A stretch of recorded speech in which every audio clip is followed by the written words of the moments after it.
All right, everyone, we got an International 2020 with no start situation. Last time we got it started, I told him release the parking brakes and gave it a push, and it started. Release the brakes!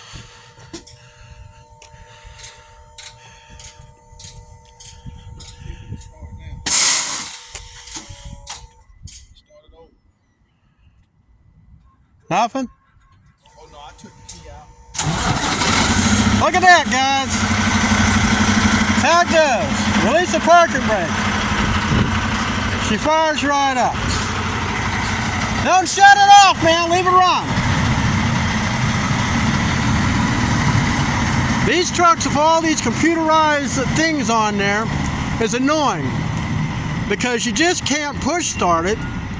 So if you ever have this problem in a newer truck, guys, release the parking brake, let it roll a little bit, set the parking brake, and you should be able to start. Thanks for stopping by.